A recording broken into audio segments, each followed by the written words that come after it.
Hey everyone, welcome back to another episode of the 3rd and 20 Dynasty Podcast, Season 3, Episode 5. It's the JT and Frank show, giving the people what they want again. We got Lounis, he's out, but he's got a good excuse. It's his birthday. Shout out Lounis, happy birthday. Who knows if he's even going to watch this, but shout out. And then Jake also stuck busy. So Frank and myself are going to guide you through this episode today. How's it going, Frank? Dude, it's going well. We got the real Chads, me and you. Screw these other nerds. We got the real Dynasty stonkers out. Yeah. Grab a beer. Let's start talking some Dynasty. I have a caffeinated seltzer, if that counts. There we go. Or a caffeinated seltzer. That's close enough. Mm-hmm. Basically the same so thing. what are we getting into first? Do you want to do cuts or the news? Let's kick it off with the news and just go through that somewhat quick. I mean, the biggest news of the week, which was crazy, was so Brian Robinson was reported the starting running back for the Washington Commanders, or it looked like he was going to be the starting running back. And then an hour later, maybe, it was reported that he was shot in what was allegedly an armed robbery or armed carjacking. You talk about incident. a fucking roller coaster going from potentially the starter to getting shot. And they gave us no update. It was just like he got shot. So everyone's thinking like, holy crap, is he gonna die? Like, what the fuck? Well, luckily and fortunately and everything, like, he's okay. He's actually out of the hospital now, Brian Robinson. Well, you see the reports today, they were saying too that not only is he he's doing okay, like the bullet that went through his knee, which I guess was the more concerning one for obvious reasons. Missed all the important things. I mean, I'm looking at my knee and I'm thinking about I can't tell you the last time I've seen a bullet, but I think like a bullet's pretty big compared to your knee. I don't know how it misses, but all right. I mean, I don't know, but apparently it's very optimistic. They haven't put him on IR or anything yet, so there are people saying that he might only miss a month or two. Gibson put out a contract. Frank said a similar thing. Yeah, I mean, just insane how that's and this isn't really related to Dynasty, but apparently the FBI put out some indictments on there's like gang related activity in Atlanta that was targeting famous people, and one of those famous people was actually Calvin Ridley. I guess they tried breaking into his house, so kind of scary out there. Desperate times. What the hell is going on these days? Desperate times, desperate measures. So hopefully everyone's safe. Moving us along though to more football-centric news and what we normally expect to talk about. Laviska Shenault was actually traded to the Carolina Panthers. I personally am a big fan of this trade. I think Frank's of course you are. Yeah, of course you are. I just think Laviska Shenault is perfect for that Curtis Samuel type role that was there with the Panthers before. I think Robbie Anderson is nothing to me. Robbie Anderson doesn't mean anything. I think he was one of the worst receivers last year as far as target share versus efficiency and everything. Like, he was just terrible. And as much as I like Terrace Marshall, one, the dude just can't stay healthy, and two, I don't really think the Panthers have much of him in their plans. So essentially, you're just telling me it's Laviska Shenault versus Shi Smith. And I guess Christian McCaffrey, like, you could make the argument that, Christian McCaffrey is going to take some of that workload too. But I much prefer this situation than that of Jacksonville, where I just don't think they're using him right. I think this is a boost to essentially all the Panthers, not named like Terrace Marshall and Laviska Shenault. Like, I think this is a boost to Laviska Shenault and all the other Panthers that were already there. And I think the only person that really hurts is Terrace Marshall and Shi Smith, I guess. But I didn't really project anything big for Shi Smith anyway. So I am not interested in Laviska Shenault in the slightest. Dude, all right, wait. Full disclosure. After this happened, I went and looked at the Panthers win total, took the over, and two, went to go and try and get a Baker Mayfield, those blue jerseys. I wanted to get a Baker Mayfield blue jersey. I was ready to get it. Only available in extra large. Now, I know what you're saying, chat. I don't fit into an extra large. Sorry, triple XL. Only available in triple XL. And I know what you're saying, chat. Like, JT, have a triple XL. No, I mean, No. triple XL is for some fucking chunks. This is a double XL and it's like a dress on me. So yeah, I probably should have just gone XL. As where I don't know. we're The at. way that I view the whole Laviska Shenault situation is last year under the Urban Meyer. What was that OC they got from the Lions? I forget the guy's name, but he was on the. It was the Lions OC in 2020. I'll look it up. Right I got it right now. Lions OC 2020. Not Ben Johnson. Daryl Bevell. Daryl Bevell. Yes. Yeah, I literally just found it too. See, you had the Daryl Bevell / Urban Meyer regime, and Laviska Shenault struggled in that offense and eventually kind of fell out of favor, right? Mm-hmm. Then a new regime comes in, and once again, he falls out of favor, and they decide, you know what, instead of just going with what we got, we're going to go out here and spend like $100-something million on new receivers. And the team that he ends up on is the Carolina Panthers, right? With all of the offensive woes that they had last year. Well, is this really a situation where you want to invest into Laviska Shenault? I really don't see his, like, not only do I think there's basically 0% chance this guy's a top 24 receiver, I think that there's like very little chance that this guy ends up top 50. So if there's any potential boost in the price of him, I am insta selling. I can point you. This is where I wish I had control of the stream kind of thing. I can point you exactly where the issues lied in the woes for the Panthers offense last year. And that is all Sam Darnold, as well as the ghost of Cam Newton. Well, they have an upgrade at quarterback. As much as people don't want to admit it, Baker Mayfield is significantly better. But so, I mean, look at this Panthers offense just 2-3 years ago. Significantly better offense. Like, there was no complaints about their receivers last year, or 2 years ago, or what they were doing. 2 years ago? 2 years ago, the Steelers have like fucking AB. Like, I don't know. I'm not investing in 4 years ago. But this is also. I think I'd rather have Terrace Marshall out there than Laviska Shenault. I'm not even joking. I think Terrace Marshall might be a better player. You're putting me in a tough spot here. They might be damn similar. With that's the issue. I think Cy Smith is another guy. I think I'd rather just have him out there. I mean, we're talking like he had over 600 yards. Or he had 600 yards receiving 2 years ago. 619 last year. Laviska Shenault did. Like, it's not like he's an insignificant player. And that is where I think he was also being used incorrectly too. Like, this is, I don't know. I think I'm normally one to be like, oh, get out before it's too late kind of thing. Kind of how, Jalen Reagor, I said last year.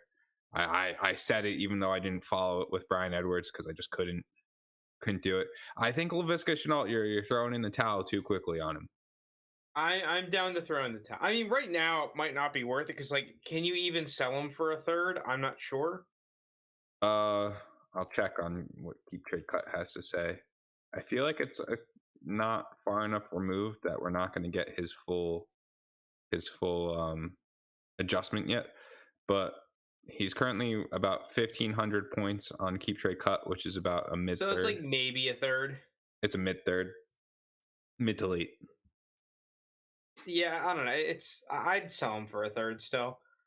I'm picking him up for a third. I've tried trading for him. I can't get him for that though, so I don't know how realistic that is. But I just think you missed the sell window for a second early in the offseason. Yeah. Jimmy G made the highest paid backup.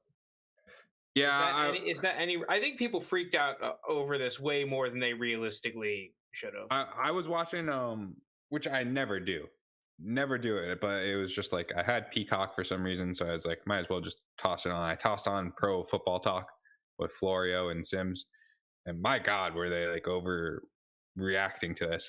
I guess it's part of their job, but it was just like, this is awful news for Trey Lance. Like, this shows the team's not confident in Trey Lance, and as soon as they lose a game, it's going to be put Jimmy in and everything. And meanwhile, I'm just like, no one wanted to trade for Trey Lance. The team doesn't want to just give up.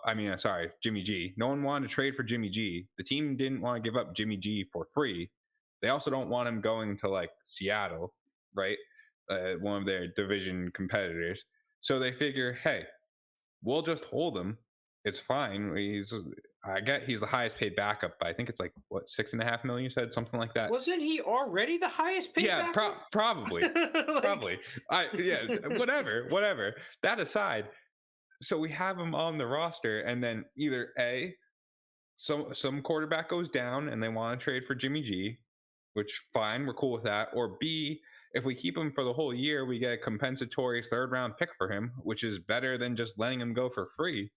So we'll just have him stick around. I mean, he's a nice locker room guy. Like, he's not like he's a drama surrounding him, right? Like, he's handled this with class and everything. Let's just keep Jimmy G here. So. I kind of just completely agree.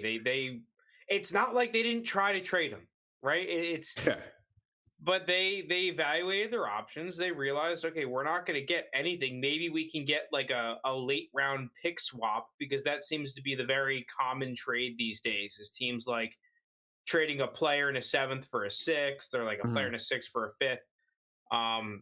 I agree with the Niners. If it's going to be like a 1-year cap hit sort of ordeal, and we're trying to win Super Bowls, yeah, I'd rather have Jimmy G around than upgrade my 6th or 7th round pick 1 round. I think that's a no-brainer scenario. Yeah. And like, is this any panic on Trey Lance? I'm sorry, but if you're a Trey Lance dynasty roster and you're panicking over like, oh, Jimmy G could start, God forbid we lose 1 game. It's like, dude, there'd have to be something catastrophic happen. Like, they'd have to seriously be struggling for Jimmy G to get the nod as the starter again. For Jimmy G to be back in there, Trey Lance has to be terrible, which means you were screwed either way. Jimmy G being there doesn't hurt Trey Lance any more than it currently does. Either Trey Lance is good or he isn't good, and that's going to be what determines, his dynasty value going forward. And I think most people are willing to bet that he would be good. Yeah, I just think it's silly to pet. I think it's all the non-Trey Lance people that are saying that there's panic on Trey Lance. Yeah. All right, let's move on to cut day. Big roster moves going into it.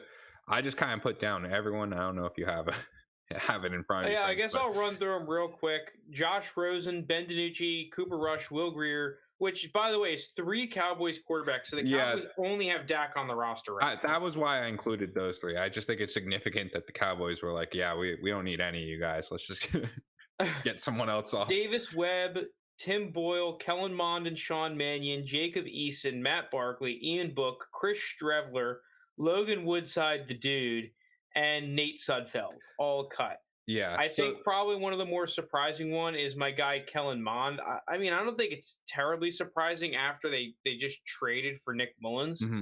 But, I mean, it is kind of a shame because Kellen Mond, like, you see the arm talent. It's there. It's just the guy doesn't make any anticipation throws. It's something that I thought he at least did a little bit of at college. You see none of it these days. It's kind of a shame. Yeah, I mean, it was... once Zimmer had that quote about Kellen Mond, it's tough to come back from that. And then trading for he's going to land on a practice squad. He's going to land somewhere. He'll still be in the NFL. I'm okay not rostering him anymore. Like, there's just no... I mean, I guess, like, if you... Yeah, I've dropped him in a couple of leagues. And Carson Strong. You're right, Carson Strong. I'm wondering to see with Tyrod Taylor's injury... That's why I found... If one of the Giants pick up one of these guys. I found that Davis Webb cut to be interesting because I apparently Tyrod Taylor is back practicing already. So I guess maybe it's nothing. But even still, I don't know. He was banged up and you immediately cut Davis Webb. I guess the other team is potentially interesting is like the Seahawks, but none of these guys really interest me. I guess it's kind of unfortunate for a guy like Chris Strevler, who was playing well in the preseason, to get cut. Yeah, but again, it's just... I imagine that the Cowboys are going to try and practice squad one of the quarterbacks they cut as well. So, yeah, we'll see where these guys land and see if anything interesting comes up. Carson Strong, I guess, is another interesting one just because he was one of the highest UDFA contracts of all time. And the Eagles ended up cutting him, which I'm not surprised by. He doesn't fit that. Like, if you have Jalen Hurts and you're trying to tailor your offense to a guy like Jalen Hurts, and even what's his name, the mustache guy, Gardner Minshew. Minshew, Minshew, who low key plays very similarly to a guy like Jalen Hurts, right? They can run the same offense, where Carson Strong is not that type of player. You want a pure drop back game for a guy like Carson Strong. You don't want to move the pocket on him and do these zone reads and do all this crap that you'd want to do with Jalen Hurts and Minshew. So it just was weird. Maybe they wanted to pick him up as an upside play just in case he panned out and they could trade him for something. But that was a little shocking. He's a guy that's definitely going to end up on a practice squad, if not higher. Yeah, that rounds out our quarterbacks. Nothing that fancy relevant though. I feel like none of these guys were true starters. Moving us along though to the running backs, we have Sony Michel was cut, Jarrett Patterson, Jerrion Ealy from the Chiefs. He's kind of a flex guy. I just threw him in the running back position. Duke Johnson, Tyler Beatty, Philip Lindsay, Tyson Williams, Darrington Evan, Anthony McFarland, Abram Smith, Tevin Coleman, Michael Pirine, Marlon Mack, Jermichael Hasty, Kevin Harris, and JJ Taylor were some of the big names that were cut. I guess the two biggest surprises to me were Kyler Goodson from the Packers. Yeah, and Tyler Goodson. The two biggest surprises for me were Sony Michel and Philip Lindsay. Oh, Philip Lindsay. Dude, Marlon Mack, like, is it really that much of a surprise? Well, I mean, the guy was how bad the team is. Like, they have no one there. Yeah, I just think that it was clear that Rex Burkhead and Dameon Pierce were kind of the ones in favor with the staff in that offense right now. Yeah. So automatically, like, at least Philip Lindsay was a type of dude that, like, I mean, obviously they like Nyheim Hines a lot, but if Jonathan Taylor were to go down, are you just going to run all Nyheim Hines? Like, he's a guy that you could see potentially get some time, has had prior success, even though it's only one season.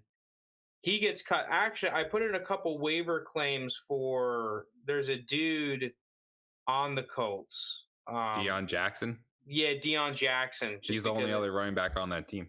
Yeah, exactly. Because, you're thinking if Jonathan Taylor goes down, that could be one of the, especially if you're in deep leagues, he might be one of the only potential handcuff running backs available on waivers. So he's a dude that you could potentially throw in a waiver claim. Mac has an Achilles history. He is forever tainted. Yeah, I always thought Mac was nothing. I was never going to pick him up. To me, he was the type of guy that even if he was the only dude in the backfield, I'm not sure he would produce. It's kind of like my problem with Joshua Kelly.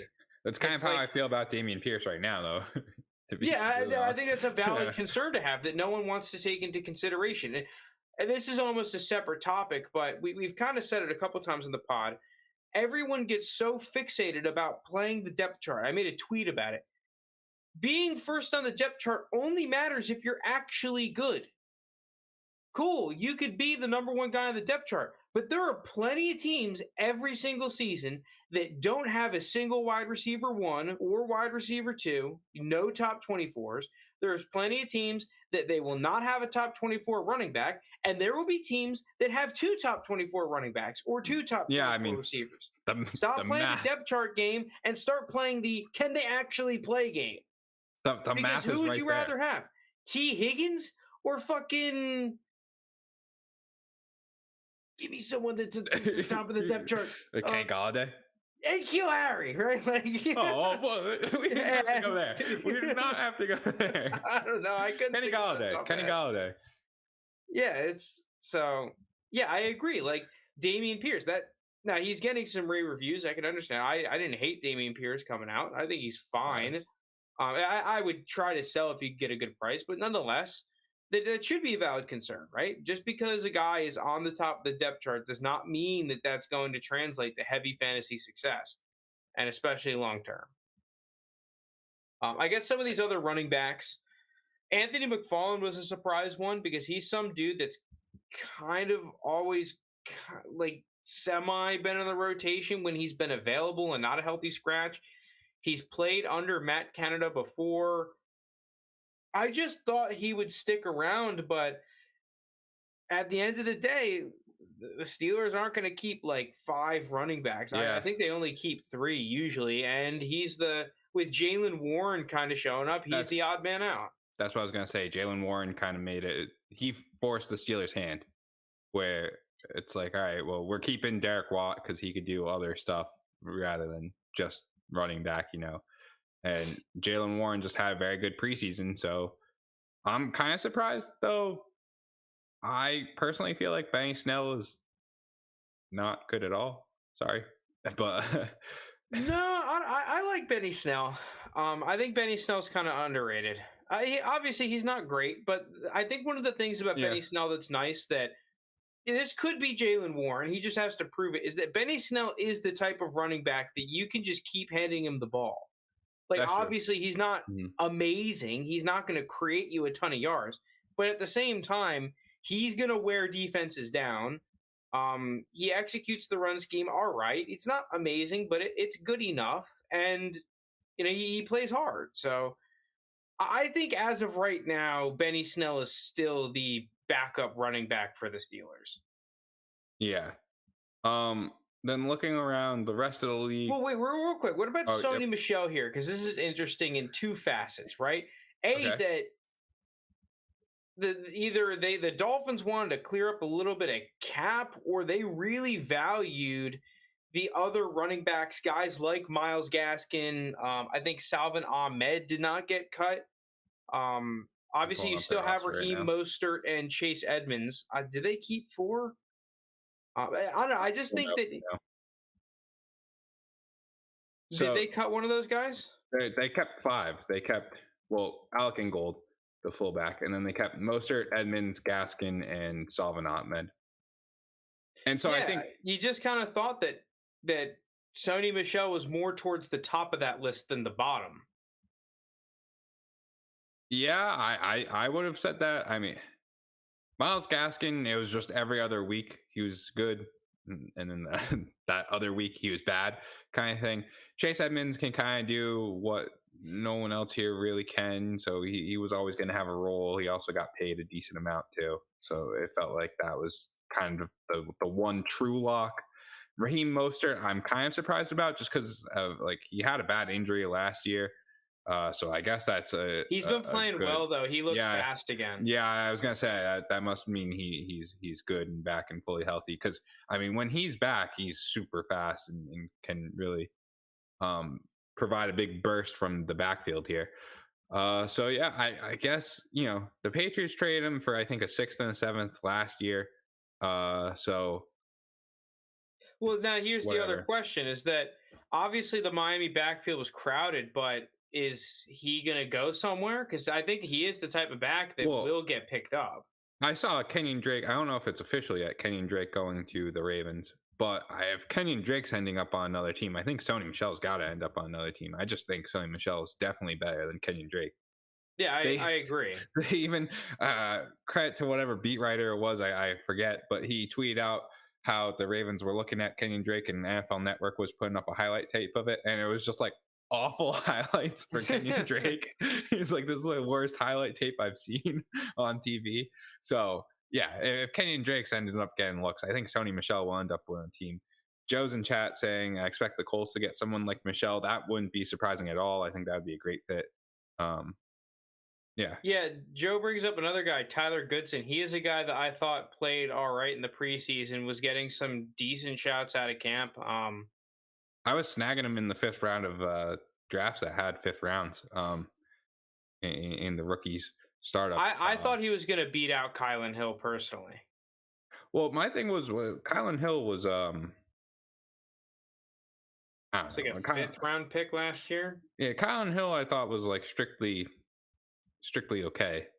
I didn't really see much from him, but I also kind of just thought that they would like he was battling injury. That's what I was trying to get. Kylan Hill was like injured, so I was just like, oh, like they'll keep Tyler Goodson, but no, they they just put Kylan Hill on the PUP list and have, I guess, expect him to come back sooner rather than later, I guess. Yeah, the Kevin Harris gets cut from the Patriots. It's just kind of a surprise because they ended up drafting him, but at the same time, you looked at their running back room and they had like 20. So you kind of felt like they Yeah. had to cut someone. Yeah, that's good news for Ty Montgomery, I would say, because he got banged up in the Raiders game, and there's concerns about how he would be good to go for the rest for the beginning of the season. Sorry. So good news for him. I guess, yeah, more so looking at who it's been good news for the quarterback room. I wouldn't say much about the quarterbacks. I think the Patriots ended up keeping both Bailey Zapp and Brian Hoyer, which I personally thought was surprising. Not so much else on the quarterback room of who got kept.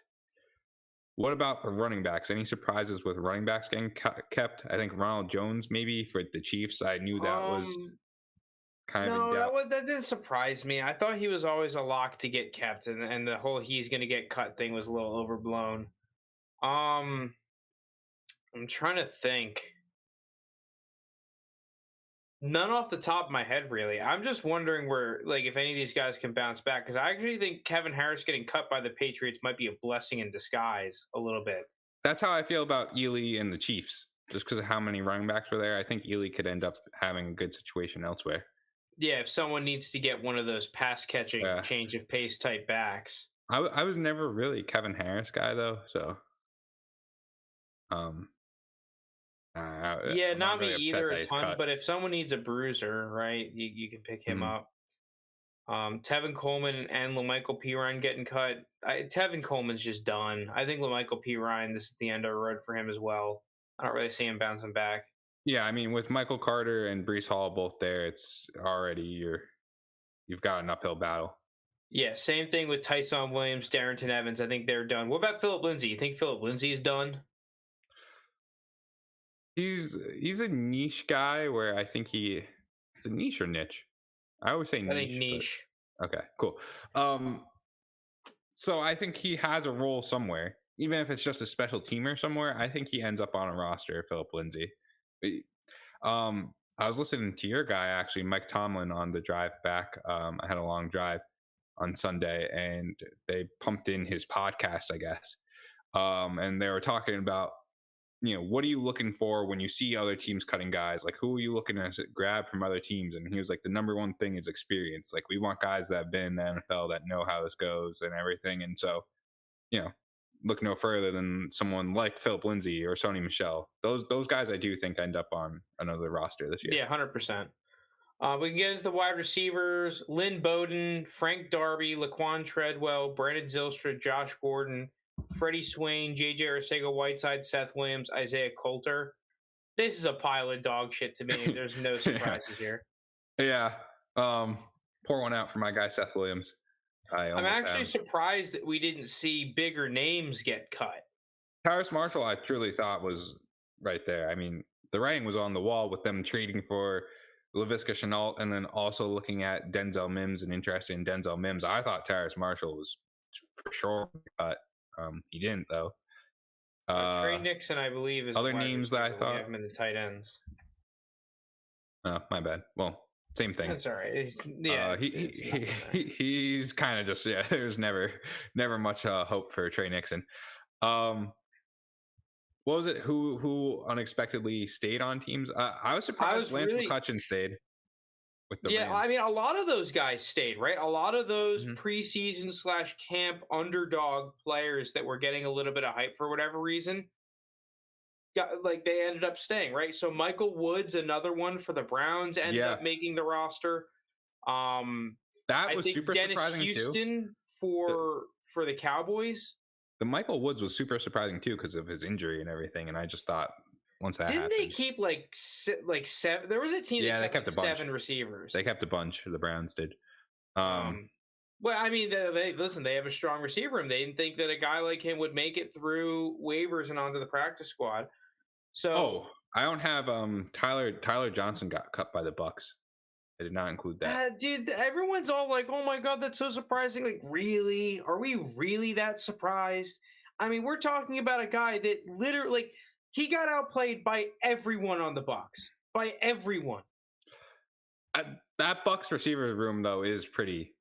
I mean, yeah, Incredibly it's strong. pretty good. Oh, Joe. Okay, But it doesn't change the fact that he got outplayed by basically everyone. Like, so I don't know. That doesn't really surprise me. He doesn't have draft capital. Got outplayed by everyone. They brought in like 9 receivers. Really, that's the camp surprise. You wonder who I like, who made the roster was but that Falcons lacrosse player guy, Jared Bernhardt or Burkhardt or whatever hell his name is. Yeah, He surprise. ended up. I thought he was going to get cut, but dude, he made the roster. Good for him. Let's see if he can do something. Joe's in chat saying Burke somehow survived the cut. That's great. All right, tight ends: Anthony Ferkser, Richard Rodgers, Jacob Harris, OJ Howard, Jay Sternberger, Tyler Croft. I guess the biggest surprise would be OJ Howard, even though the writing has been on the wall a little bit. Yeah. But they had to eat like $2.7 million dead cap. They just signed him this offseason, and they decided to cut him. Well, with the I'm pretty sure he had that Achilles injury and just hasn't been explosive since, which is disappointing because I've liked OJ Howard since the start, and I think kind of my prior notions on OJ Howard have kept me keep going back to him. Like I thought Dawson Knox was in trouble when OJ Howard ended up on him on the Bills, but yeah. I'm not gonna lie, JT, and this is not because OJ Howard got cut. I've just been looking at it a little bit further. I'm really starting to like Dawson Knox. No, Frank. That was not what I expected. I've changed my tune on Dawson Knox a little bit. But do you still like Gabriel Davis too? No, not really. Not at his current price. Okay. I have always been a Gabriel Davis fan, but the hype has always been, to me, too high, right? Like, I'm not going to pay over a first right now. I was not going to pay the mid-second or early second it took to get him, whatever, right? Like, if you like, I liked it when he and Mooney were when Mooney was going like 11th or 10th round of startups and Gabe Davis was going 12th round. That's why I liked him. When Gabe Davis got to a price where it was like tangible assets, I sold. Now you have like the influencer people and like the people that look to make viral TikToks. They have him consistently as a sleeper, and their point too is like, I guess there's some site that has like strictly big stake leagues, and they're like, look at his ADP on the big stake leagues compared to his ADP on like ESPN and sleeper, and it's just like, Yeah, that's one of the bigger bait metrics. I think. Yeah, I think that, and looking at a lot of the Vegas like over under totals for players are two of like the more bait things that you can look at when you're trying to predict player performance. Not that it's like terrible or amazing, right? It's just Vegas's job is not to predict the outcome. Vegas's job is to make money, right? So don't get those two things twisted. They're trying to make money when they set lines. And a lot of the time when they set lines, you have a couple of the sharps hammer it, and then they adjust the lines, and then everyone else kind of comes in, or they need to set the line in a certain direction to get money on the other side. And same thing with the high stakes leagues. It's like, dude, these people are not necessarily smarter than they just have more money to throw around. Players. Yeah, it's like, dude, I've not that I've done the highest of stakes dynasty leagues, but I'm in leagues where the buy-in is over $100. Like, I think I'm in one league where the buy-in's like $175, $200, somewhere around there. And to me, like, I consider that not low stakes, but it's like there are people in that league that are truly terrible, right? They are bad. Right, there's a dude in one of those leagues that is one of the worst fantasy players, dynasty players I've seen, and this guy is out here shelling $200 a year to play, right? All of a sudden, because he's in a high stakes league, this guy's better. Like, no, he's not. And the same thing with the top end. Like, there are some good players, but they're not the best fantasy players I've ever seen. I'm in a $10 league with some of the sharpest fantasy football guys that I've played with. Right? Oh, but it's a $10 league. All of a sudden, they're fucking idiots. Like, why don't we use more predictive actual metrics, right? Like, Well, if we're looking at Gabriel Davis, how about we look at like actual metrics? Like, oh, what is his target share? What is the realistic? Like there are so many other metrics you can choose than fucking high stakes leagues ADP Frank, is above average ADP, which we don't have any data that's predictive, by the way. Like, Frank, that doesn't bang on TikTok though. Yeah, that doesn't make for a viral TikTok. Yeah, that's not what people want to hear. Dude, I was actually having a conversation with someone about TikTok yesterday. The funny thing about TikTok is that, it's like the wild west of information, similar to Reddit, where it's like you can find TikTok communities of like the most random groups and tribes of people around the most random groups of things, right? Just similar to Reddit. There's subreddits for basically fucking anything. Mm-hmm. But the difference between the two is that TikToks, people take all the information they see from TikTok as if it's legit. No one like seems to question anything. Like you see something on TikTok, it's like, shit, he's right. Whereas on Reddit, it's like everyone questions the validity out of everything. Mm-hmm. Right? It's like you post something on Reddit, no, that's bullshit, this, that, and the other. There's no way that's true. Whereas TikTok is just, you just get this blind, like, dude, you're right. You're 100% right. Like, sure. I don't know. I did not expect this to be a TikTok pod now, but yeah, that's what it seems like from the outside. I don't have TikTok. Follow us on 320 TikTok. We do have. It's just we do have it. I deleted TikTok, so I don't post it. I recently re-downloaded it. All right, back to tight ends. Anthony Ferguson. I mean, obviously very behind Kyle Pitts, but yeah, it's just. I thought he was good enough to be on the team. Ends? I can't even tell you right now. Atlanta Falcons, 3-man roster. Yeah, I couldn't tell you either. I truly would have said Parker, if you were Hesse.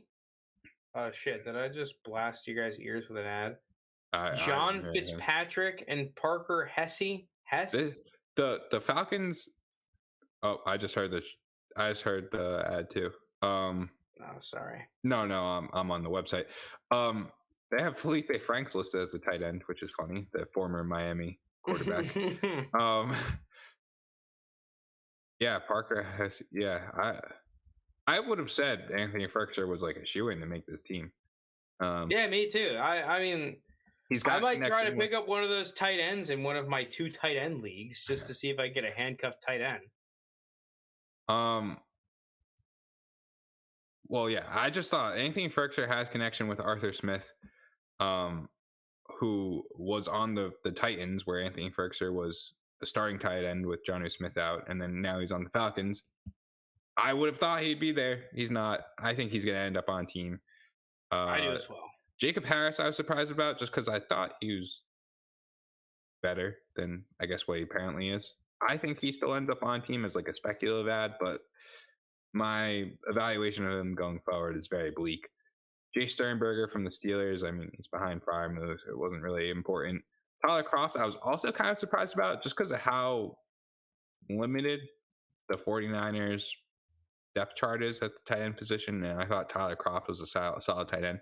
But again, like this is just, especially tight ends, there's only so many of them that are fantasy relevant that I don't really care too much about. I think something that's interesting about the Rams with Jacob Harris is that, and this is something that I'm going to keep an eye on for this season, is that the fact that they had so much playoff success basically without any of their good tight ends, I'm going to be interested to see if they're just like, yeah, we don't fucking need tight ends. Like we can roll with some randos for the most part, like an old Higbee and some randos, and just which is escape by the skin of our teeth, and which is very unconventional to how it's been going the previous 10 years. Because I mean, you just look at the Patriots with Gronk and you know those guys there, and then the Chiefs with Kelsey, and the 49ers with Kittle, and the Eagles with Ertz and Goddard. Like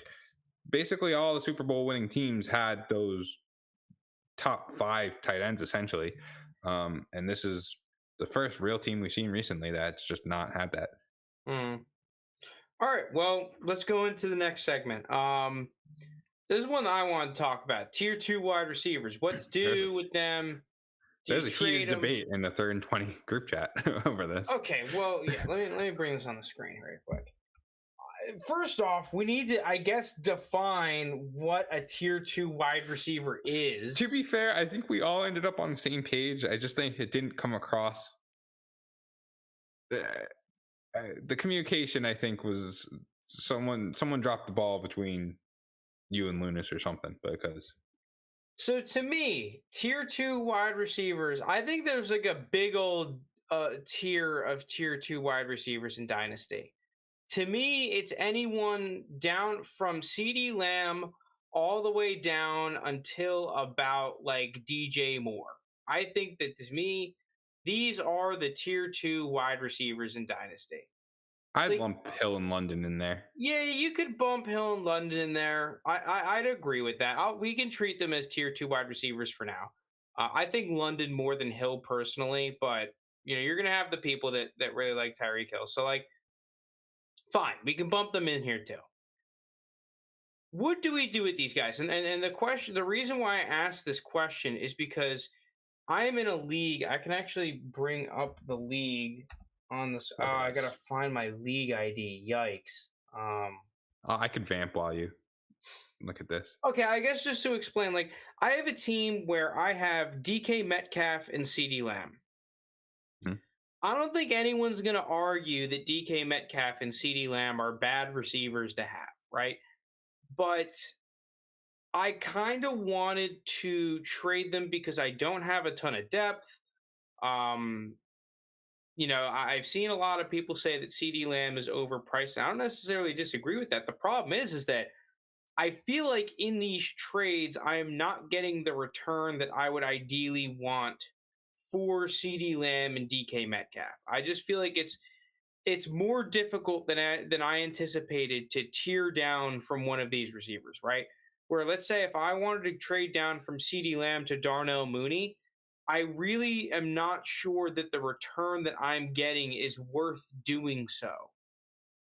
Darnell Mooney just probably wouldn't be the guy I go after, but sub him in for who's around Darnell Mooney. I'm pretty sure it's like Bateman and Keenan Allen, if I remember correctly. Brandon Ayuk's there. Sub any of those guys in. I think if you're getting a 2023 late first on top of that, I probably would trade CeeDee Lamb because I just think you're getting the same output. I think you're saying people are saying that CeeDee Lamb's overvalued. I am one of those that's saying CeeDee Lamb's super overvalued because to me, I think CeeDee Lamb is a wide receiver too. Like I think you're going to see wide receiver 15 overall points out of CeeDee Lamb, but he's priced as the wide receiver 3 overall. And I mean, he's good. He's young and everything, but I think we're going to see a perennial wide receiver 2 that's priced much higher than that. So if I could pick up someone that I think I'm getting similar points from, whether it's Keenan Allen, who I think will have a better finish than CeeDee Lamb this year and probably next year too, with a first on top of it, great. Someone like Brandon Ayuk, who I think is, not as good as CeeDee Lamb, but I think won't get, too many points less than CeeDee Lamb. With that first on top of it, I do that too. I just think if you're getting that first round pick where you have the chance to get a crazy good guy, okay, I see you pulled up the trades now too. Yeah, I just wanted to look at some of these trades. Like, this is a trade that I would love to do. CeeDee Lamb for Sutton, Pacheco, and a 23 first. I just don't think I'm going to be able to do that. I think that's an overpay for CeeDee Lamb. Oh, look at Waddle in a second and a fifth for CeeDee Lamb. I'm surprised that I just think if you have Waddle, you probably value him around CeeDee Lamb, which and like this I don't. Trade too. T. Higgins a 24 first and Alec Pierce. I think part of the problem I have is that I don't have a ton of CeeDee Lamb truthers like some of these guys are in my league that they're willing to tier up into CeeDee Lamb. They're not interested in tearing up. So Sky Moore I just Pickens hold? for Lamb like that. I don't know. I think in these kind of instances, like, it's up to you to try and go out there and make the trades work. If you truly think that he's overvalued right Dude, now. look at this trade. This is the reason why I agree that CeeDee Lamb is overvalued. Not because I hate CeeDee Lamb. It's just, dude, a 23 first, second, George Pickens and Hollywood. This is about a week ago, right? Yeah. 8/16. I mean, that's just crazy though. That's No, it's like 2 weeks ago. Even 2 weeks ago, this trade is fucking nuts.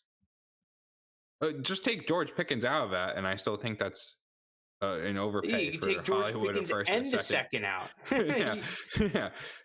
Um, I mean, Ramondre Stevenson, a first, a second, third doesn't feel that crazy, but I still, maybe I'd rather have CD. I don't know. I don't know how I feel about Ramondre. T. Higgins and a 23 first for CD and a 24 first.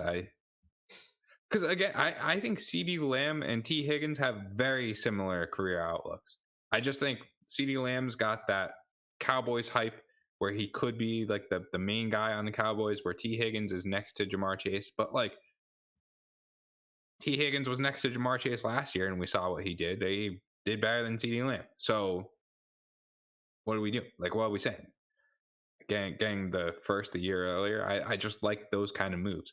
But to go in your shoes, doesn't even have to be CeeDee Lamb. Let's just use any of those tier 2 wide receivers to kind of fit it towards the segment. If I have that tier 2 wide receiver, I'm going out and I'm just shopping them to players, because now's the time when people are going to try and win their leagues in the offseason, right? Everything's shaped up. The rookie drafts are over. You've just seen the preseason. The cuts have happened. Now we're a week and a half away, or I guess 2 weeks away from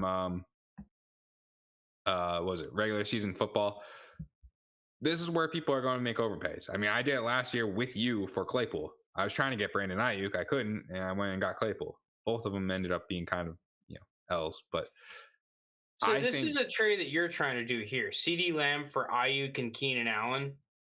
Oh, definitely. Yeah, because you get the young guy in Ayuk, who's like the same. He might be like a year older than CD, I think. But I think they're getting similar points. And I think Keenan Allen is just going to have the better year this year. And probably next year. I think Keenan Allen is very he's not underrated because he's old, right? Like he's wide receiver 36 now.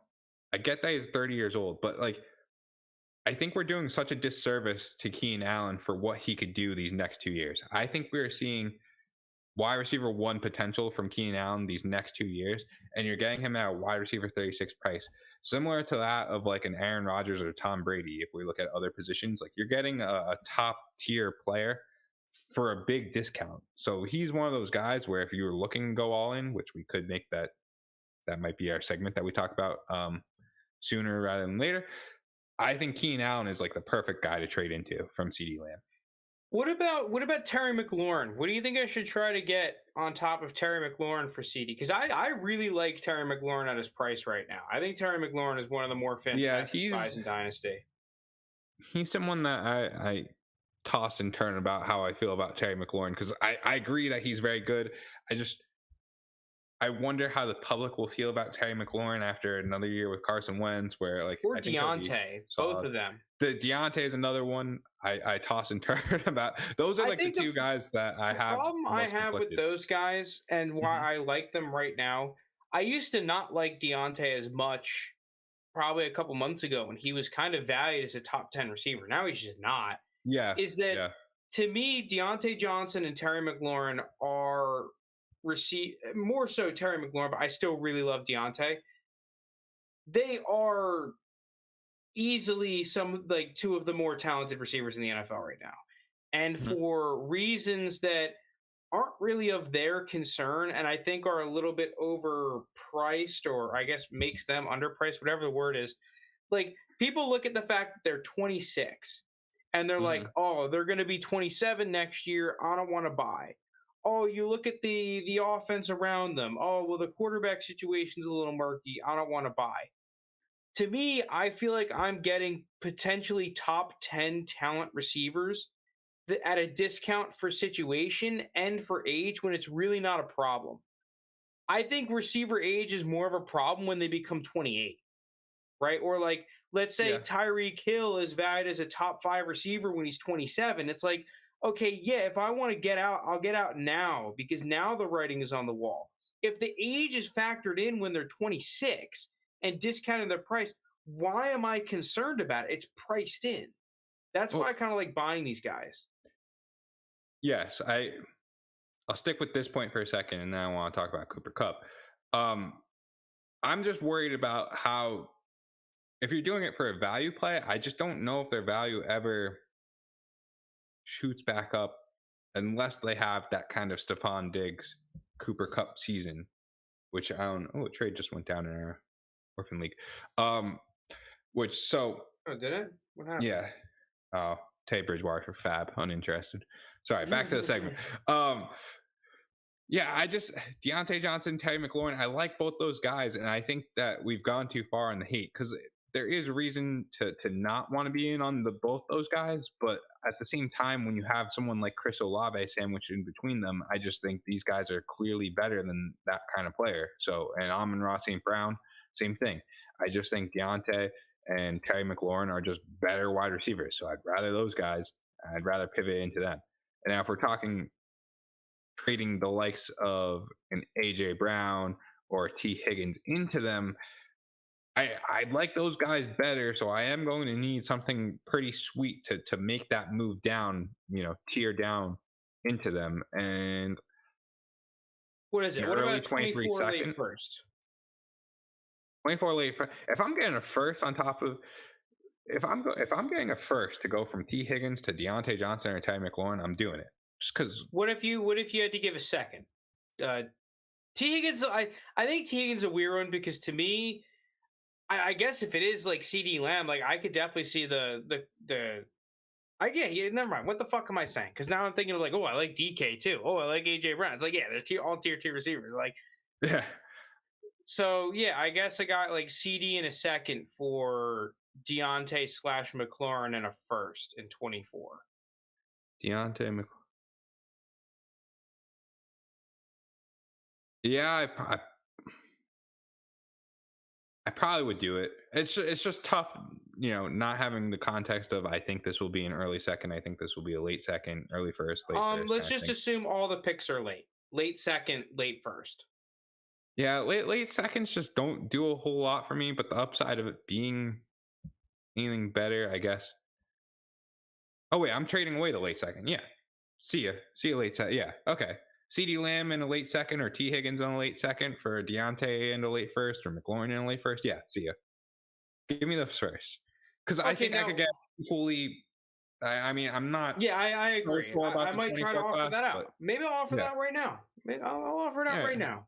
Spam them. I think stud wide receivers. No, what about players though? What if you had to do McLaurin and a player? Players are just so league dependent on who people like. But all right, so I'm assuming, are we just doing like CD straight up for McLaurin and a player? Like, is that what we're trying to accomplish right now?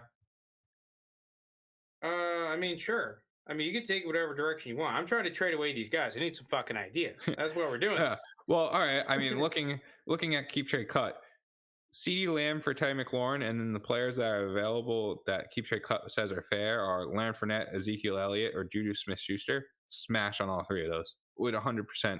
Because can you read that? Yep. Terry McLaurin. I mean, the other guy, it's not exactly blurred out on receives, so you're kind of you're doxing him there, but yeah, you can see that. Yeah, send it out. Let's send it, baby. We'll see what happens. Do it for Deontay. Any other receivers? Should I do it for? Would you do it for? See, the thing is, I want to get a good contending guy. You think Elijah Moore is worth it? Yeah, I like Elijah Moore.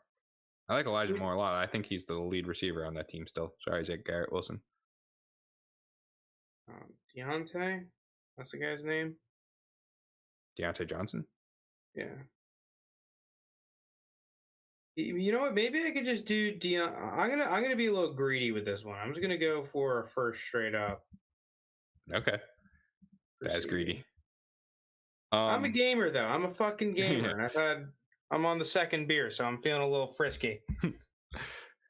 All right, to get us back on track, you're asking for players. I would totally do CD Lamb. We could switch the segment if you want. I'm down to stop talking about this now, unless you have any other points you want to bring up with tier 2 receivers.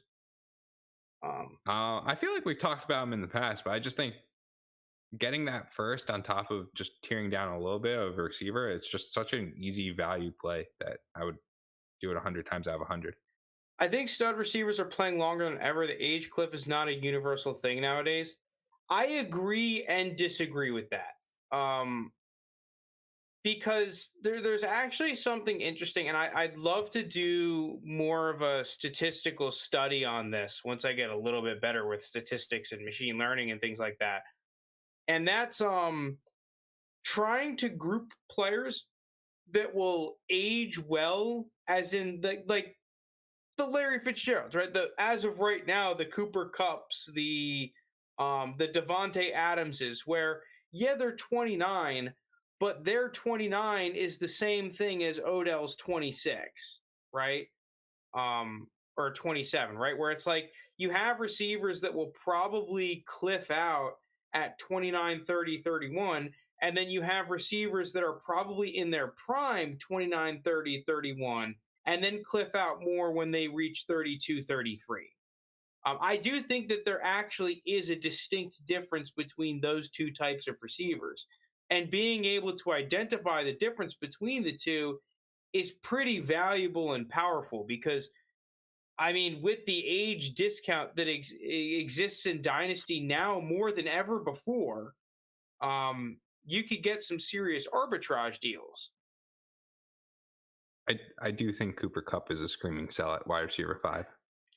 I do as well. I think the problem is that you're going to struggle to get that price. Yeah, because it's hard for people to say like, oh, Stephon Diggs should be over Cooper Kupp, simply because he's only a year younger and whatever.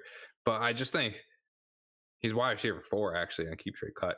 There's just so many receivers I'm taking before I take Cooper Kupp. I just think that to really get that price, and it's probably a similar thing with Kelsey, you need a little bit of a perfect storm. You need the exact right buyer. You need the exact right timing. You need the exact right league. Right? It needs to be a guy who's got a nasty team that needs that one last wide receiver, that one stud wide receiver. Maybe you just need the perfect storm. I don't need to go into it more. You need a good situation to be able to get the optimal value. It's not like, and that's one of the great things about having young receivers is that this is why I try to target them heavily in dynasty startups is no one out there, no matter what your league scenario, is like, well, shit, Justin Jefferson doesn't fit my team. Sorry, can't have T. Higgins. I'm rebuilding. Or, dude, I'm a contender. I can't trade for T. Higgins. They fit every fucking team. There's not a situation where you're like, T. Higgins, he sucks. Like, you can think he's overpriced or underpriced. That's true. But fuck, it's not like you're going to be pissed off at a young wide receiver on a top offense who scores a lot of points. It is frustrating how just simply being a year or two older can just limit, cut in half the amount of teams that are willing to trade with you. It's the contender's blessing. That's what I'm new coin, new term. The contender's blessing. Because that is an actual thing, right? I have been able to acquire a ton of value in our home league and in other leagues by taking hyped young players, and I haven't done it perfectly. I have fucked it up, but by taking hyped young players and trading them for kind of splitting their value between a veteran and draft capital. So, like, picking up guys like Cole Beasley's and Tyler Lockett's and Keenan Allen's and things, and it doesn't have to all be in one trade. It can be multiple trades, but, like, transitioning young studs towards older studs and then profiting the difference kind of keeps the ball rolling. And as long as you don't completely draft like a shit, then you should be able to keep going. Mm-hmm. Which segment do you want to transition to here? I was thinking about talking about when to go all in versus when to blow it up because I have some pretty strong feelings on something like this. Okay. Personally, I think the whole going all in versus when to blow it up argument consideration is something that people decide and they probably shouldn't. I think a lot of the times when people say, "Yep, I'm going all rebuild," and then they pick up like an entire draft class, it's like, well, if you had that much value to pick up all of those draft picks, you probably didn't have to go full tank. I mean, listen, it might work in the long run. I'm not going to say it's not. And if you're in a league where or maybe that's what you want to do, listen, by all means, go ahead. But if you're trying to have the most optimal scenario of I want to contend now as well as set my team up for the future, that nice balance, I think a lot of people hastily full tank, full rebuild, full go for value when you don't need to. And then secondly, I think I've seen so many trades like this where it's like people just go all in, and it's not that they just go all in. They make a bad trade, an objectively bad trade. They overpay for an old player and say, "Well, I'm going all in." And that's their excuse. It's like, "Oh, I'm getting that player that's going to win me a championship." The biggest perpetrators of that and like the biggest promoters of that is also probably the biggest platform, Dynasty Nerds. They're very big on saying like, you know, what at the end of the day, what matters is a ring or whatever, and they kind of promote making bad trades, which I don't agree with at all. It's just see, that's a fundamental thing that I disagree with. The point of Dynasty is obviously to win, but it's not to just win one season and then have a suboptimal team the next season. You point back and say, "Well, I won that one championship. That's all that matters." It's like, no, I want to have a good team that can win a ring and still have enough value picks, contending pieces, and whatever to keep going, to keep being in the mix. Because at the end of the day, winning the championship, a lot of it's luck. I have had so many teams that I was like, this team is fucking amazing. I'm going to win, and I don't win. And I've also had so many teams, like more championships that I've won than not, have been teams that do not deserve to win the championship. They were just like, you had freaking Jalen Samuels, you picked him up off waivers, now he's a tight end, and you win a championship. Like, it's just bullshit. I mean, just our home league, we are projecting this team to finish in the bottom 3, and they won it all. It was on the backs of like Cordero Patterson. It's just fantasies like that sometimes. So I think, and especially like if you're doing a go all in trade, I think I have a fundamental difference between my type of all in trade versus someone else's type of all in trade. Mm-hmm. My type of all in trade is I want to pick up a really good young player. I'm not going all in and picking up a player who's going to fucking retire in a year. Where it's like, God forbid he has a bad week 1 and his value goes in half. Or like I pick up the next fucking D-Hop, right? Or I pick up Julio Jones. 2 years ago, you pick up Julio Jones. I'm going all in, JT. We're going for the chip. And guess what? The guy sucks, and now you can't trade him. Like, congrats, we went all in. You went all in the fucking deep end and drowned. That's what you did. But the question is, where do you draw the line on that? Where I still think like Travis Kelce, George Kittle, I don't think they're necessarily bad buys. But where do you draw that line? That going all in. Derrick Henry. I don't think Derrick Henry's a bad buy. You pick them up at value. You pick them up at cost. You don't say going all in, about to overpay for a 33-year-old tight end, like because he's been the tight end 1 forever. Like, no, to me, and honestly, like I am even more against picking up the older players than I kind of have ever been. If you could pick them up at cost, if you can transition a younger player into them and profit, that's a different story. But going all in and picking up super old players is something I'm just not interested in doing. If I'm going all in, I want young players that can score points. That to me is going all in, because when you say you're going all in, you're implying that you're overpaying. Well, would you if I'm overpaying, what am I going to overpay for a fast Acura, or am I going to overpay for a fucking new Ferrari? Right? Like I'm gonna Or overpay for the Acura. Ferrari. Why do I want the fucking Acura? Oh well, Acura's been a great car for the past 5 years. It's like I don't give a fuck. I want the new Ferrari. Jeez. I think Acura would be the one that catches Frank's hand. But all right, I agree with that. I just, yeah, at cost is the important thing, and so many times I see it justify where you overpay like a first's worth of value for a player, and you're like, oh yeah, but it's to win the league kind of thing. And we're still in the off season. First off, you don't know if you're winning the league. Like, you made yourself more of a contender, I guess, but it wasn't a contender buy. Like, it wasn't an all-in buy because of that. You made a bad trade and you're spinning it for that reason.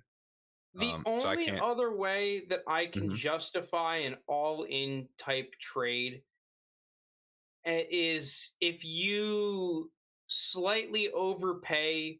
I think Christian McCaffrey might be an example right now. If you slightly overpay for a guy like Christian McCaffrey, but you have a firm belief, or more preferably data to back it up, that not only is he going to score a lot more points than the other players of his position, but the longevity concerns that are priced into him are underpriced, which essentially means that slight overpay is actually buying Christian McCaffrey at cost, not necessarily going all in. I think he's got game-breaking potential, so I think I have no problem with CMC. I think Saquon is similarly. I think if you overpay a little bit right now for Saquon, I think that's fine. I think potentially Kamara as well. Kamara. The suspension thing is fucking weird. I as someone that has Kamara in 2 leagues, that is something that does concern me. I think if they didn't suspend him already, they're not going to suspend him until next season. I think Lamar, I get that Lamar's still young, but I'm willing to overpay right now for Lamar because I think he still has quarterback one overall potential, and he's not priced at that currently. So I'd be willing to go all in to get Lamar. There are very few others. Travis Kelce, like fucking Mahomes. Like, okay, cool. You went all in and you got arguably the best player in Superflex Dynasty. Like, yeah, I'm not really gonna be mad at you. Like the other day, I made a quote unquote all in type trade to get Kyle Pitts and a 2 tight end premium league. It's like, what was I gonna go out there and trade 3 firsts for Travis Kelce? Like, no, I'm gonna go get the best fucking young player. That's the only way I'm going to go all in these days. I don't want to I'm not going to go all in and end up with Keenan Allen. Right? I'm not going to go all in and end up with a new team, Devontae Adams. Cool. They're great players. They might win you the championship one year. But now, 2 years down the line, you have nothing, most likely. Whereas if you gave up more and got Jamar Chase or Justin Jefferson, you still have that top player. And you might even look back and say, shit, I got a really good deal. A couple years ago, you made a trade for Patrick Mahomes. Yep. Where it was like, oh shit, JT gave up a ton, but it's like you look back and it's like, I would have easily done it again. I would have given up more, right? Like, I could read it. The only way you're going to end up in that type of scenario where you're looking back at a potential overpay and you're like, fuck, I would have given up more, is not by overpaying for 29-year-old D-Hop just because he's on the Cardinals now, right? Like, you don't look back at that trade and say, yeah, you know?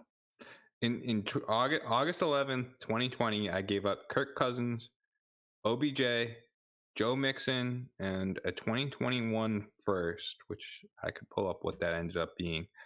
But it was Cousins, OBJ, and Mixon for Patrick Mahomes, which, I mean, just crazy. Let me try and see. I can't find the draft results. There we go. 2020 first was Jalen Reagor. I mean, it could have easily been CeeDee Lamb or Jerry Jeudy, though. So it's take that as you will. But I don't know. I'm happy with Mahomes. You're muted, Frank. Frank, you're muted. Thanks, Frank. All right, I guess that is kind of my thoughts for going all in. I do want to circle back to blowing it all up, though, because I got Herbert after his rookie year for Josh Jacobs and the 111 pick. Yeah, that's a fantastic deal. Great. That's awesome.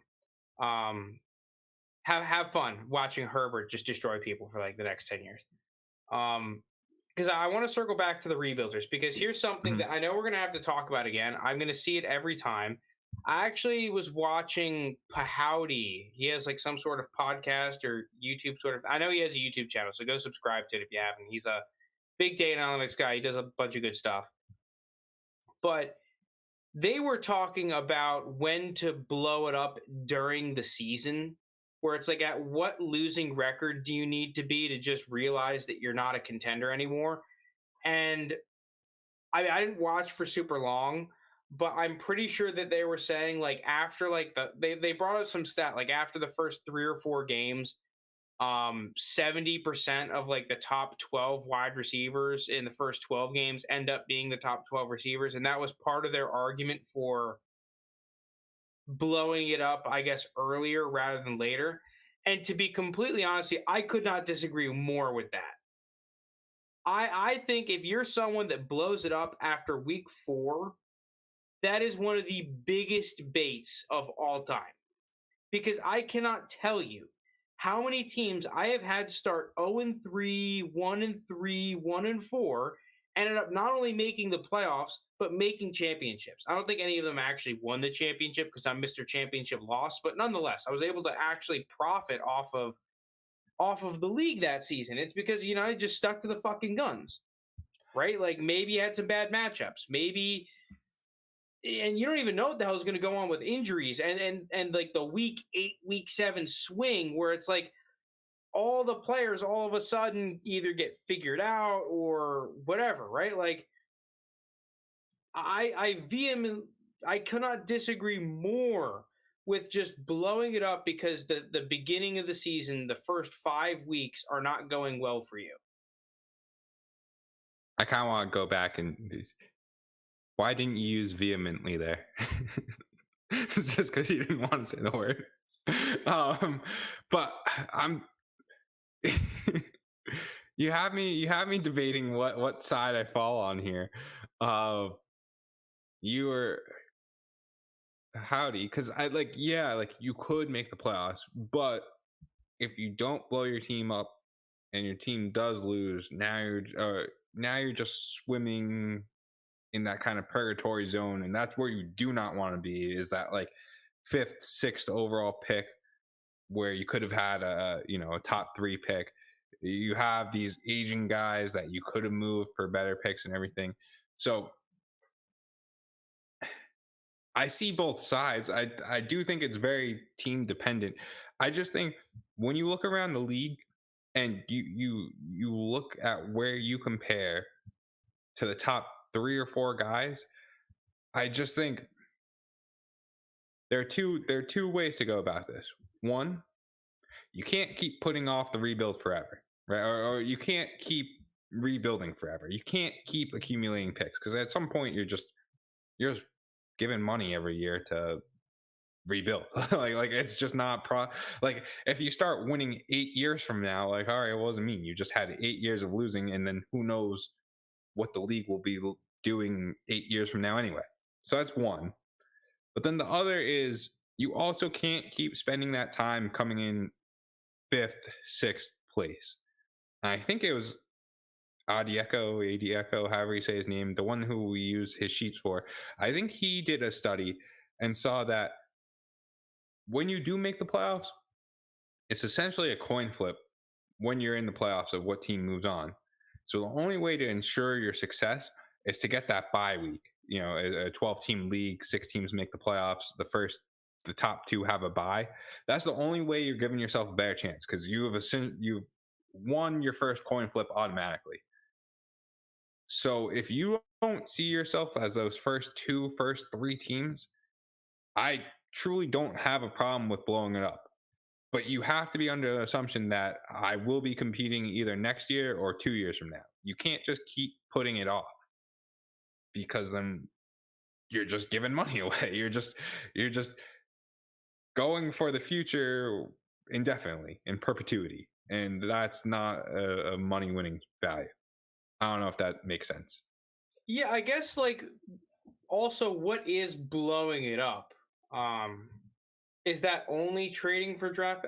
Because personally, No. I have never. The only team I've blown up is our orphan league team. Mm-hmm.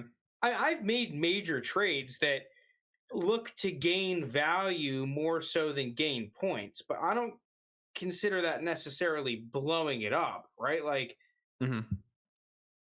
I like using the word retool rather than rebuild. Yeah, I agree as well. I can agree with you if you don't think that your season, let's say you're 6 weeks in, Yep. and your team is like 2-4, 3-3, but like Joe Herbert said, blowing it up is never about the record; it's about the points scored. Your team isn't scoring a ton of points. You see your team, you're a middle table, maybe even lower mid table team. I can agree that I would go for a retool, right? Yeah. Like, I want to go out and I want to try and maximize the value of my James Connors when he's having a good season, to try and get a solid, decently young player at their position, or maybe package a couple guys together, or get a draft pick that could be pretty good. I agree with that. I would retool, but blowing it up is really never something I agree. The only way I would blow a team up is if the value of my team is clearly under the league median, and the points I'm going to score is clearly under the league median. When both of those things align, and who's that Avengers guy that like puts in all the stones? Thanos. Like, yeah, Thanos. Yeah. You got all the stones in your freaking glove thing. I don't watch the Avengers, so I don't know what I'm saying here. You summoned all of Exodia's parts, right? Then yeah, go ahead and blow it up. But until then, I'm just not doing it. I'd much rather retool, like you were saying. Yeah, well, all right. Then I think the idea is when to retool versus when to go all in. And then I think that was answered by, if you don't see yourself as the first 2, 3, yeah, I'd probably cut it off at 3, maybe 4, if you think it's just a very competitive league. Then at that point, I totally would retool. If you just take a sobering look around and you see my running backs are near the top of this league, my quarterbacks are good enough, my wide receivers can use some help, I think that's fine to go all in. But I think if you're just like, yeah, I'm average at quarterback, I'm average at running back, I'm average at wide receiver, my tight end's a little below average or even average, I think retooling is See, the thing perfectly is, for fine. me, I feel like if I'm a team that can make the playoffs, this is where I disagree with you. Like, if I can make the playoffs, I want to be in the playoffs. I just want to have a shot. Yeah, to an extent, but it's just like, I don't want to be that team that keeps coming in 5th or 6th in the league, where I don't want to make it to the first week and just get bounced each time, because then I'm not. You're not getting. You're probably losing money on the year essentially, and your team's not getting better because you held on to those older players, and the draft picks that you have are not at the front of the first. So you're getting worse than the teams that are behind you, and you're just getting older. So it's just like you're getting stuck in that cycle of purgatory where it's just over and over, 5th, 6th, where if you could just take 1 year away, not make the playoffs for 1 year, but then the next year you instantly put yourself in that top 3, top 4 conversation, I'd much rather do that, because then you're giving yourself a much better shot. It's just my 2 cents.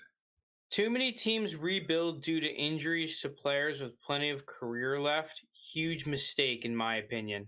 I don't disagree with that.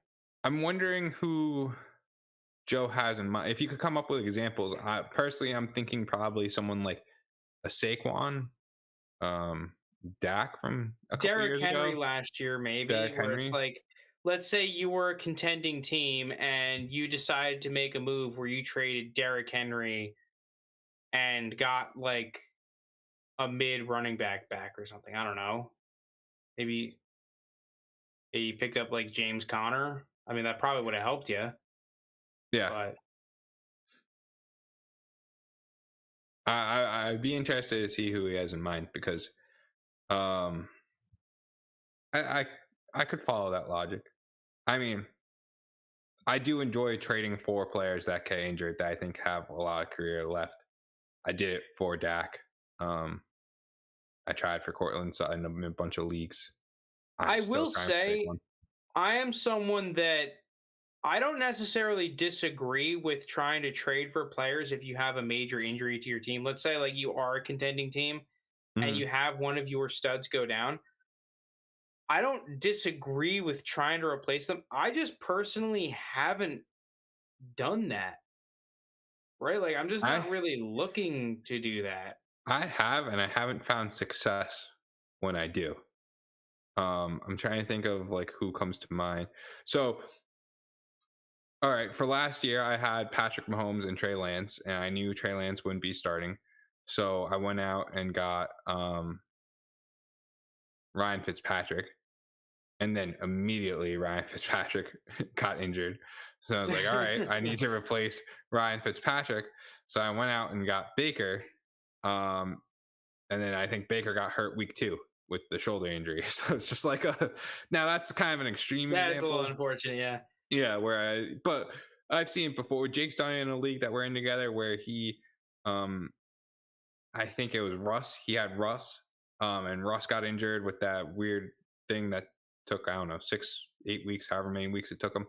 Um, so then Jake went out and got Big Ben, and then that didn't help him at all. Um, I do I think very rarely does it end up working out how you intended, especially at the price. Pete Carroll on Ken Walker. He feels way better. C-Mac could be an example. Yeah, I just see so many, and again, it's the TikTok. I get too frustrated at like the TikTok, Instagram, real people because they're just doing it for clicks and they're just whatever trends. But so many of them say that you shouldn't draft Christian McCaffrey in your first round of your redraft leagues because he's been First injured before. round? Yeah. They're just like, oh, I'd rather Jonathan Taylor, Austin Eckler, Dalvin Cook, Derrick Henry. Like, I'd just rather these guys instead of I'm Christian taking a McCaffrey because he always 101 gets hurt. and I'm happy about That's the right answer. it. That's the actual right answer because when CMC is healthy, he is the league winner. He just puts up like 25 plus points a game. It's just I'm insane. pretty sure he's got the highest career fantasy Yeah. points per game. Yeah. So when I see people going like, oh, this is how your first round of your redraft league should go, and Christian McCaffrey's going like 5th or 6th, I'm like, I put, league with these people, I will gladly take him there. Yeah, I get that he's been injured, but like this is a Panthers team that hasn't been very competitive, so they're fine shutting him down. This is Matt Rule, who is now, if we're playing this whole narrative game, right? Which I don't want to because it's kind of going into their field then, but fine. Matt Rule easily has the highest odds of being the first coach to be fired. This is a man who needs to win games. Who is winning you games? I think Christian the Panthers McCaffrey. think they can win games. This is like their line set at like 7.5, which is like, it's not great, but a couple more wins, you get to 9 you and 8. can make an You're in the argument playoffs. that every single team in their division got worse this year. You can, Well, like that's especially with not. the Bucks' offensive line's already just gotten decimated out of nowhere. The Saints They just have traded this. Gardner Johnson. Like, Yeah, that was a weird trade. But have the Saints gotten I think the worse? Saints are a better team on offense, 100%. Yeah, I don't know if the Saints have gotten worse, but they're But you fine. lose Sean Payton. Like, there's a lot Yeah. of moving parts right Yeah. now in New Orleans. It's not like the And- sexiest New Orleans team you've ever seen. And in Atlanta, you just lost your franchise quarterback. Like, Mhm. listen, I don't think the Saints are a worse team, but you can make an argument that all those teams got worse and the Panthers got better. Yeah. This is a team that will be using CMC a ton, and I don't care. I don't care that he's gotten injured, because guess what? Jonathan Taylor could get injured. Dalvin Cook could get injured. Like Nick Yeah, Chubb could get the injured. other thing that people aren't taking into account is that, I mean, listen, I just looked at some of the running backs from the 2000s, right, that were really nasty. Mm-hmm. A lot of these dudes had their peak year 26 in the league, year 25 in the league, year 27 in the league, or age, excuse me, not year. Year 26 would be pretty incredible. But yeah, Derrick like Henry's the I only think one on that pace for that. CMC is now at that time where it's like this guy could bounce back and bounce back huge, right? Yeah, I was just wondering, could he be in contention for comeback player of the year? Probably. But yeah, I mean, I had in our home league, I had Lamar get hurt at the end of the year last year. I just didn't trade for a quarterback and ended up making and losing the championship. Maybe if I did trade for a quarterback, I would have won. But yeah, but it's always like, oh, well, what quarterback did you trade for? Because there's not too many that are going to be available on the market, and maybe you did for Ben Roethlisberger, and now Ben Roethlisberger is retired, so you lost on that one. Or maybe you did it for Carson Wentz, who at the time was looking solid. Or and fucking Jared Goff. Yeah, at the time, Darnold. Yeah, they were looking solid, and then they just fell off the face of the earth. I do agree with the consensus Twitter take that if you're one injury away from being a retooler or a contender, you probably weren't a contender to begin with. And I always cringe when I see the tweet, but I don't necessarily disagree with it. Like if you're just one injury away, even if it's a really good player, you probably just weren't a true contender anyway. I can understand if you have like 2 or 3 really stud players all get hurt. Like, yeah, that fucking blows. But I still wouldn't blow it up or anything of that nature. Maybe, yeah, I'll look to retool, but I'm going to look to retool, like JT was saying, where I'm in a position next year to compete. So it's like, yeah, I will forego competing this year. But that doesn't mean that, like, I am making these wacky fucking trades and now that we've talked about, I kind of disagree with selling the injured players at a discount to try and keep the contender ball rolling, right? Like, no, yeah, if I have a player who is playing above their original price tag and I want to sell, yeah, I'll do it. If I have a handcuff running back who emerges into relevancy and I have an opportunity to sell, yeah, I'll now sell instead of keeping onto them for contending points. But by no means am I just going to start selling players that could be useful next year just to sell them, unless I think their value is going to fall off a cliff. But I think that that's just like a regular dynasty move, even. Because I think just because you're a contender doesn't mean you have to hold old players. Yeah, I mean, I'll just run you through an example of what I did. I traded Lamar for Dak 2 years ago when Dak got injured, because my team was not a contender. And even though I had Lamar, I just did not have much else on my team. It was essentially just Lamar and Mahomes, and then everyone else in between was just borderline replaceable players. So I traded, it boiled down to essentially Lamar for Dak and a first. And then I held Dak through the offseason and then traded Dak for 2 firsts plus, which ended up being, I'm trying to pull them up, I believe it was like DeAndre Swift and Kyle Pitts is what the firsts ended up being, which is just like, I think both those guys are rated above Dak now on Keep Trade Cut. So, I mean, it doesn't necessarily always go that way, but I essentially traded Lamar Jackson for 3 firsts, and the 3 firsts ended up being all near equal to Lamar, just straight value. So I don't know. I'm always for those kind of trades. if I could pick up that injured, specifically quarterbacks. Like I'm not going to go out and trade for Cam Akers directly after Cam Akers tore his Achilles because that's just kind of a scary injury. But if a player like Cortland Sutton tears his ACL, like he did, I'll go out and I'll get Cortland Sutton. If that Drake London knee injury was more serious than what it was, like I'll go out and I'll trade for that Drake London. I know we're in a different subject now, but like, Yeah, we'll say because that's one of our things to talk about. Okay. Playing to win every year isn't always good for your dynasty team. I mean, I think that there needs to be some more context involved because I think a lot of external factors could impact that. But I mean, in most of my leagues, I mean, I'm not necessarily like playing to win, like we were saying, making all-in trades or anything, but I'm trying to win, right? Like, and this is the thing where I have plenty of teams where I'm trying to win and I still have multiple firsts kind of stockpiled up. Like, I think you can kind of do both. You can make value trades while still looking to try and win.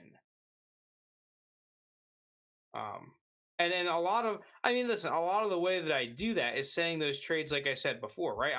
I will draft and try to acquire good young receivers mainly in the startup draft and then try to sell them for good value for players that I end up liking.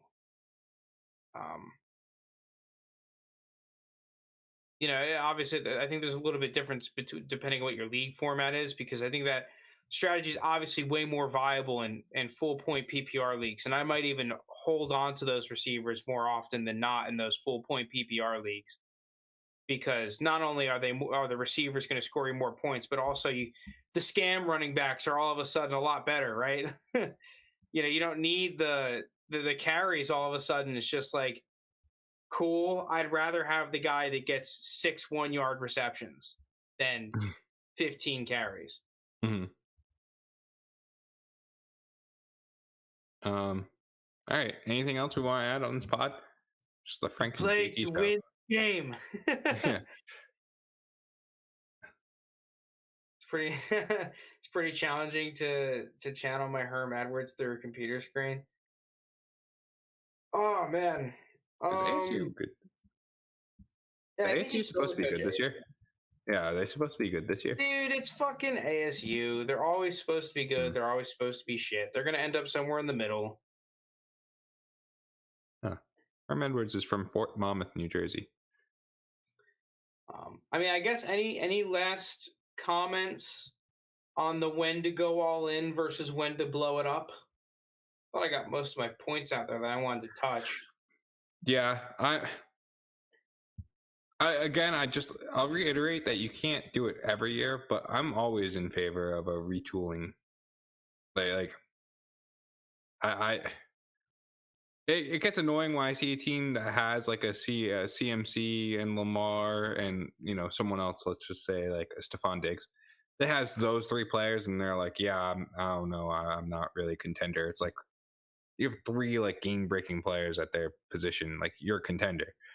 But for the most part, if you take a sobering look at your team, I think a retool almost always will end up benefiting you.